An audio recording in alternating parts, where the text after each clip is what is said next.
যন্ত্রকৌশল বা mechanical engineering, যাকে mother of engineering বলেও পরিচিত।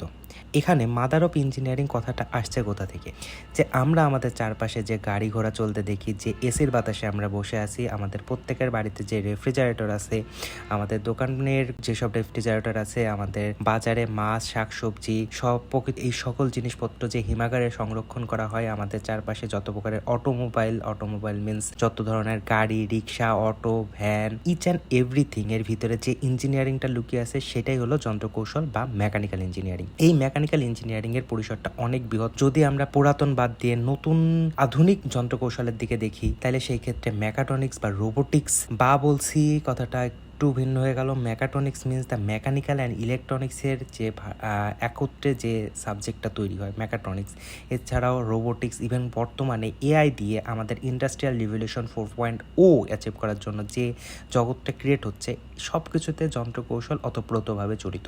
থার্মোডাইনামিক্স বা বাংলায় তাপগতিবিজ্ঞান যন্ত্রকৌশলের অন্যতম একটা বিষয়। যন্ত্রকৌশলে যতগুলো সাবজেক্ট পড়ানো হয় তার মধ্যে অন্যতম এই থার্মোডাইনামিক্স, বা বলা যায় যে থার্মোডাইনামিক্স থেকে যন্ত্রকৌশলের পথে চলাটা শুরু হয়। এছাড়াও অন্যান্য যত সাবজেক্ট আছে ধীরে ধীরে আমি চেষ্টা করব সবগুলো সাবজেক্ট নিয়ে শর্টলি আলোচনা করার। প্রথমত আমি এই থার্মোডাইনামিক্স নিয়ে আলোচনায় আসতেছি। থার্মোডাইনামিক্স বা তাপগতিবিজ্ঞান, এই তাপগতিবিজ্ঞান বোঝার জন্য আমাকে প্রথমে বুঝতে হবে যে তাপগতিবিজ্ঞান কাজটা কি। নামের ভিতরে অনেক কিছু লুকিয়ে আছে, তাপ এবং গতিবিদ্যা বা থার্মোডাইনামিক্স। এই থার্মো এবং ডাইনামিক্স কথা দুইটা আসছে এই কারণেই যে আমার এই সাবজেক্টের বিষয়বস্তু হচ্ছে তাপ একটা বস্তুর ভিতরে কিভাবে কাজ করে, কিভাবে কোন গতিবিধি মেনে চলে এবং তাকে কিভাবে কাজে লাগানো যায়। এই কাজে লাগানো যায় কথাটার ভিতরে আছে আমাদের এই থার্মোডাইনামিক্স বা তাপকে কাজে লাগানোর উপায়। আমাদের চারপাশে যে পরিমাণ হিট, আমরা গরমে কষ্ট পাচ্ছি, শীতকালে ঠান্ডায় জমে যাচ্ছি, আমাদের তাপের যে অসংখ্য পরিমাণ ব্যবহার আছে আমার জগতে, এবং এই তাপকে ব্যবহার করে যে আমরা বিদ্যুৎ উৎপাদন থেকে শুরু করে আমাদের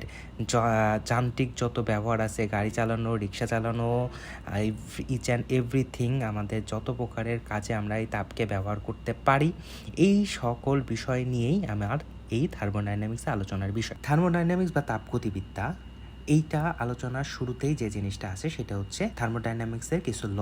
প্রধানত 4টা লকে আমরা থার্মোডাইনামিক্সের ভিত্তি হিসেবে বলতে পারি। এই ক্ষেত্রে প্রথম ল যেটা জিরোথ ল অফ থার্মোডাইনামিক্স। প্রথমে জিরোথ ল কেন বলা হলো এটা আমি আলোচনা সর্বশেষে বলবো। জিরোথ ল অফ থার্মোডাইনামিক্স যেটা বলছে যে when two systems are is in thermal equilibrium with a third system, then the two systems are also in thermal equilibrium with one another.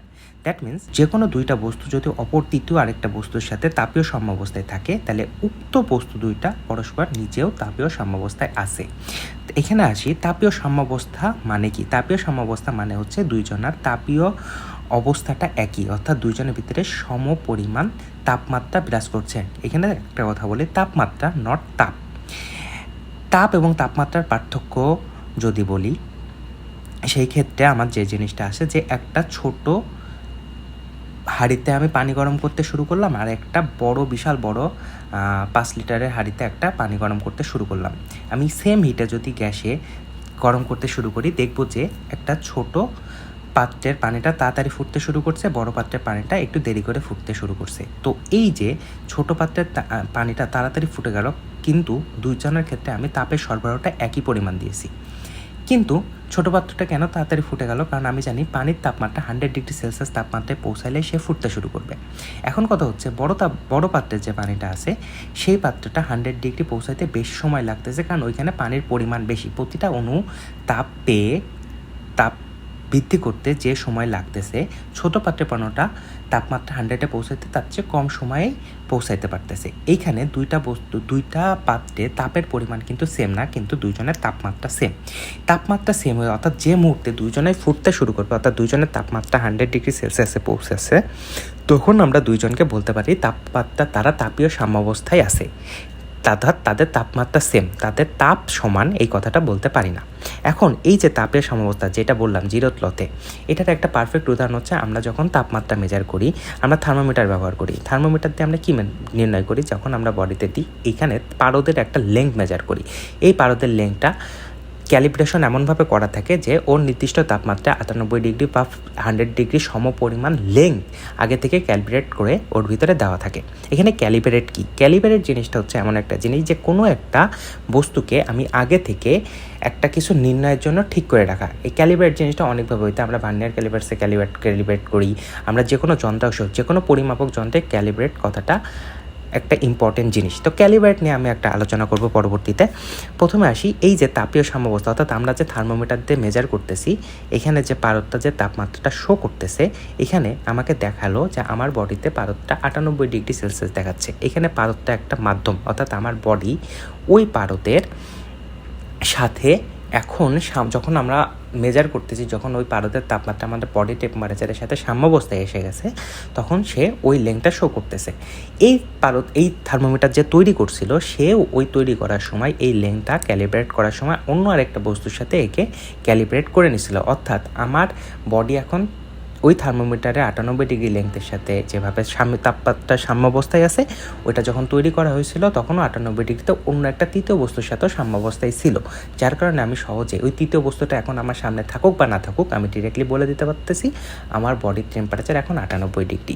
ঠিক একই ফর্মুলা ব্যবহার করে আমাদের চারপাশে এই জিরোথ ল অফ থার্মোডাইনামিক্সের অসংখ্য ব্যবহার আছে। আমরা এখন বর্তমানে কিছু মোবাইলে অটোমেটিক আমরা রুম টেম্পারেচার মেজার করতে পারি, যেখানে একটা সেন্সর দেওয়া থাকে। মোবাইল অথবা বিভিন্ন ঘড়ি, যে ঘড়িগুলো আমাদের রুম টেম্পারেচার শো করে, ওইখানে হয়তো বা একটা সেন্সর বা একটা রেজিস্ট্যান্স আছে। যে রেজিস্ট্যান্সের একটা বিশেষ ধর্ম হচ্ছে, পারদ যেমন তাপমাত্রা বৃদ্ধির সাথে সাথে তার দৈর্ঘ্য বা আয়তনের পরিবর্তন ঘটে, ঠিক সেমভাবে আমাদের রেজিস্ট্যান্সের ভিতরে তাপমাত্রা পরিবর্তনের সাথে এর রেজিস্ট্যান্সের পরিবর্তন ঘটে। এই রেজিস্ট্যান্স পরিবর্তন মানে V = IR, আমার ভোল্টেজ এবং কারেন্ট ফ্লোতেও পরিবর্তন আসবে।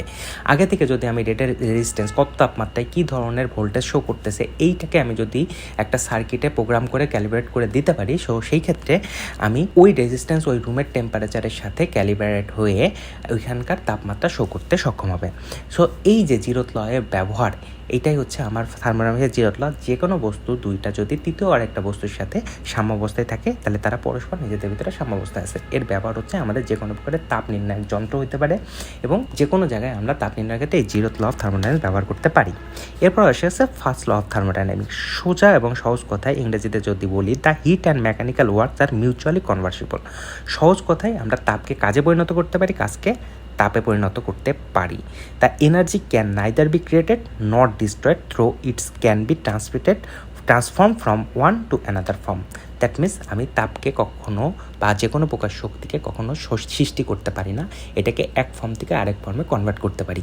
একটা রিক্সা চালক যে রিক্সা চালাচ্ছে, সে যে গতিশক্তিটা উৎপন্ন করতেছে রিক্সায়, সেটা আসতেছে ওই রিক্সা চালকের নিজের বডির শক্তি থেকে। বডিতে সে প্যাডেল দিচ্ছে, একটা যান্ত্রিক শক্তি ব্যবহার করতেছে। এই যান্ত্রিক শক্তি আসছে কোথা থেকে? সে প্রতিদিন যে খাবার খাচ্ছে, সেই খাবার থেকে সে তার বডিতে একটা এনার্জি প্রডিউস করতেছে। এই খাবারের এনার্জি আসছে কোথা থেকে? আমরা যেসব মাছ মাংস খাই আর শাকসবজি খাই, মাছ মাংস ভিতরে পুষ্টিটা আসে শাকসবজি, ওই মাছ মাংসর যে প্রাণীগুলো আছে সেগুলো যে উদ্ভিদ গ্রহণ করতেছে, সেই উদ্ভিদের থেকে শাকসবজি গ্রহণ করলে ডিরেক্ট শাকসবজি থেকে আমরা এনার্জি পাচ্ছি। এই শাকসবজি যা গাছপালা ডিরেক্ট আমাদের সোলার এনার্জিকে রিস্টোর করে এক ধরনের এনার্জি প্রডিউস করে।